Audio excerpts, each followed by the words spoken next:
that my party has fallen. And with that said, as far as any Muslim aspect of background, I don't think that should have anything to do with whether that young man aspires to be president. And can anyone in this country doubt that he is more inept, he is more articulate, he is more intelligent than our current president? I mean, where are we headed with this? Me, personally, my dream ticket would be John Warner and Obama. Thank you, caller. You know, it's interesting. I mean, it's funny because Obama's in this strange position where he has to beat back these rumors of his Muslim history and attending a madrasa, where you know, it's almost as if people are saying, you know, if you're Muslim, you would never have any chance of being president, and that's, you know, it's kind of odd that we're at that point. If Obama was Muslim, would be wrong with that. So it's sort of, it must be frustrating for his campaign, because it's almost like they're put in the position of being embarrassed by you know, the Muslim faith, which you know, I certainly don't think they are. As far as John Warner running for president, I think he's getting up there. He might not even run for the Senate. Next call, Venice, Florida. Gentlemen, can you all hear me? Yep. Yeah, good morning. Mr. Lizza? Yes. Yes, sir. I've got a couple of questions I want to ask about the Democrats. Go ahead. But I want to take this opportunity, just a matter of personal privilege, to say 9 o'clock on MSNBC, I used to turn the channel off. I could not stand to watch Scarborough. But since he has put this panel on of you and Buchanan and the woman from Slate and him, it is such a balanced panel. I think it's some of the best. I think it's one of the best political panels on television, and for me, it's a must-see. I swear I couldn't stand to watch him. That's very nice, Dad. I told you not to call anymore when I'm on the. No, I swear to God. You know. No, thank you. I appreciate that. Nobody's paying me to do this. I'm not affiliated with the show or anything. All right, In fact, go ahead with your questions, caller. I wish he would get off Anna Nicole and double up on this panel that he has. It's just really, you know, all night long. Anyway, Got the point. Questions for Ryan Lizza. To the questions. Number one on Hillary, number two on the Democratic Congress. Number one on Hillary, I personally think she's a good person. Please, Hillary, please just be a senator from New York. Just please. You're not going to get elected. The independents aren't going to vote for you. Number two, Mr. Lizza, would you please editorialize about, my God, how long has the Democrats been out of power? 12 years. And what is the first thing that they do when they pass this bill? They put pork in it. I mean, can the Democrats please be competent? Let me say, first on Hillary, look, the gamble for her, it's not much of a gamble for her. She's in great position to win the nomination. Why not run for president? You know, it's there for the taking. And if she loses, she goes back to being in the Senate, and she has a, you know, long and fruitful career as a senator from New York. It's not like she's going anywhere. She could be majority leader if she wanted.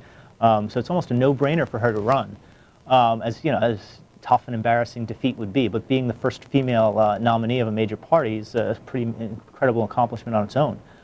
On the pork, I'll probably anger some viewers out there, but I'm not that outraged by pork. The legislative process is messy, and what smooths the gears of the legislative process is what people nowadays call pork. But that's how it works. That's how you get votes for stuff.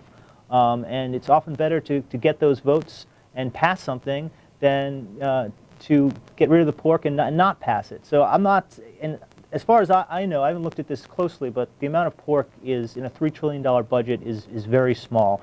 And if it takes a little pork to pass important legislation, I can't get that worked up over it. Next, I'm sorry, go ahead. No, that's it. I was just going to thank him for his comments at the beginning. Are you a regular on the Scarborough Show? I do it maybe once a week or so. Yeah. All right. Ryan Lizza is our guest, New Republic, graduate of UC Berkeley, has been with New Republic since 1998. Albany, New York, Democrat, you're on the air. How you doing this morning? Listen, the last elections, plural, has been who can siphon the independents into their party. And when I look at what's going on now. I just can't really get behind the front runners. I'm from New York. Hillary Clinton is a fantastic senator. I love her. Met her. Very personable. Barack Obama, too young, flash in the pan, not going to make it. The two people that have really been appealing to me lately have been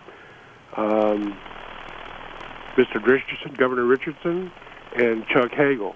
I think either one of those two guys have enough oomph behind them, enough validity, to where they can pull the independents to them. I'd hate to see a completely Democratic administration, executive branch, congressional branch. I really wouldn't like to see that, because we've seen what's happened the last 12 years, 8 years with this Bush administration, 6 years. Feels like an eon. But Bill Richardson and Chuck Hagel seem to be the ones that have a stature that would pull both independents and their party with them. Richardson doesn't have as high a profile, but he has the gumption. Same thing with Hagel. I don't see where how they could get into it, because they've got to get through the primaries first. Either one of them. You know, it's interesting. One of the things that's happening to a bit of an extent on both sides is that the best way to run is to not to run. You know, it comes a point where the media and the voters get sick of the front runners, and everyone looks around for a fresh face. So sitting on the sidelines and entering the race really late is a viable strategy.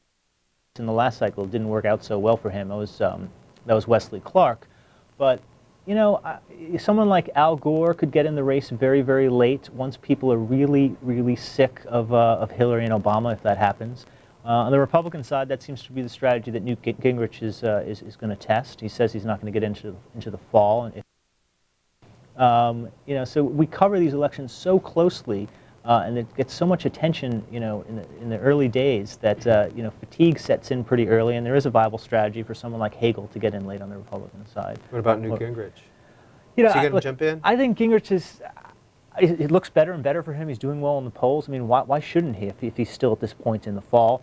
I think once Gingrich gets in, it's sort of his best day will be his first day. You know, I think that may be the case for someone like Al Gore as well. These guys that have been. Is he going to jump in? I don't know. I think it's, you know. If you had to bet. If I had to bet, I would bet no, of course. I would bet no. It's unlikely. You know, it's more likely that he's keeping the option alive to keep attention on what he really cares about, which is global warming. But, you know, all the consultants always say these guys, once you run for president, you're addicted to it. And with Al Gore, it's obviously, you know, more than that, since he won the popular vote in 2000. I think if there's a clear path, if people are truly frustrated with the front runners, and it's there for the taking, why would he not? Why would he not do it? What seems to be the problem, Gore's issue seems to be that he hates the process so much.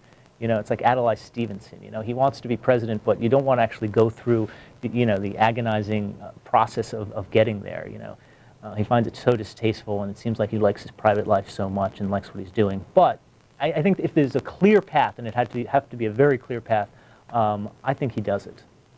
Next call for Ryan Lizza. We have about 5 minutes left with him. Rockford, Illinois. Good morning. Morning. As a Republican, I'm trying to find a candidate that might be centrist. I don't care what party they'd be from. And living in Illinois, we know a little bit about Barack Obama. Our recent Rockford Register Star went over some of his voting record when he was in the Illinois Senate, which I guess is not very well known out there. But he was one of the only state senators that supported early release for sexual predators based on good behavior. He also was he's the only state senator to speak against the Born Alive Infants Protection Act on the Senate floor. And in 2003, he had the bill killed in a committee here in the state Senate. So, I mean, he's trying to appear centrist, but, in digging into his record as a state senator here in Illinois, I think that will probably come back to haunt him quite a bit. What candidates do you see that might come out more as a centrist and actually be a centrist candidate? I'm not familiar with the details of those votes, but if you look at the totality of his record, look, he's definitely a man of the left and rooted in the left. It's a a little unclear where he's going to come out on the big issues of the day, and I would not be shocked if he winds up in the center, at least in the Democratic primaries. He's not an ideologue. From everything I know about him, he's truly not an ideologue.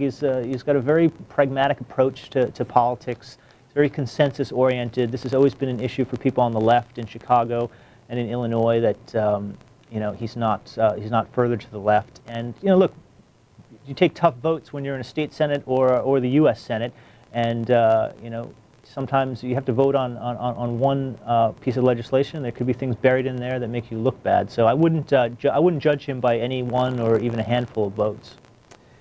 Have you found that the candidates are being, I hate to use the word, controlled by their staffs? Is it hard to get access to them now, this early in the process?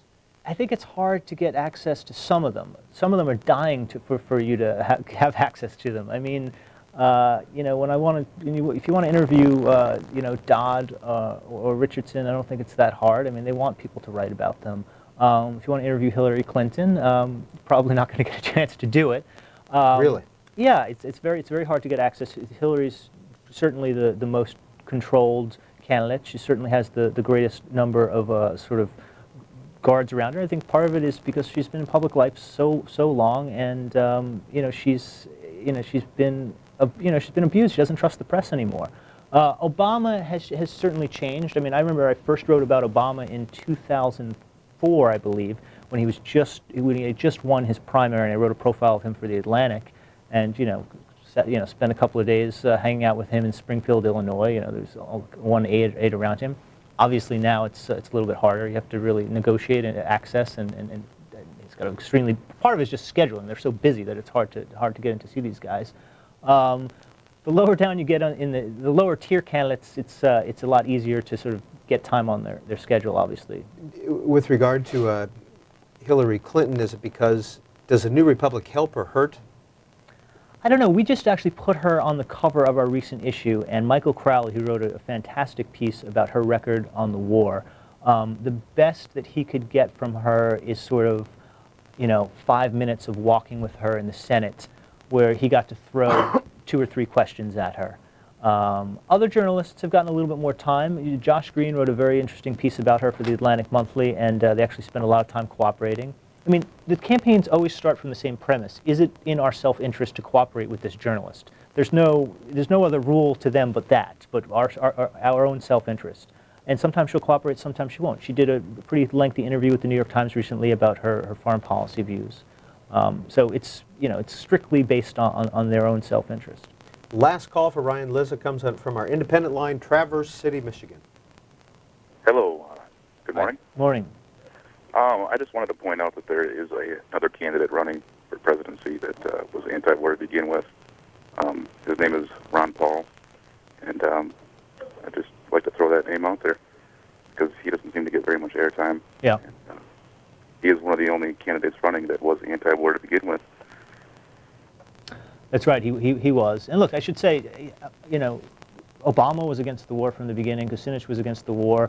I believe Dodd, I hope I don't get this wrong, but I think Dodd is pretty anti-war now, but I believe he did vote for it. Forgive me if I get that wrong. Biden, of course, did vote for it. A lot of the Democrats are sort of in the same anti-war position now. It's just sort of become a consensus position. The only point I was making before is about, even if you're anti-war, do you want troops to remain in Iraq for some indefinite period of time, or at least in the region, to deal with our security interests? And most of the Democrats do believe that that's inevitable. And finally, a Republican question: the fact that Judith Giuliani here in the New York Post, here's a photo of her first husband that was just revealed that she had a first husband. So all the marriages and remarriages of the Giulianis, is that going to be a factor? It looks like it is a factor. I mean, everyone's talking about this. I keep saying that if marital fidelity is your #1 issue, and you either have to vote, for a Democrat. If Obama, Hillary, and Edwards are all still on their first wives, the leading Republican candidates, it's not the case, at least with Giuliani and McCain. So if you really care about marital fidelity, and that's your #1 issue, you're voting for a Democrat this time around. Ryan Lizza has been our guest. He's a senior editor at the New Republic. Thank you. Thanks a lot. And tomorrow on the Journal, we'll be talking about the Republican candidates, focusing on the Republican candidates with Vaughn Ververs.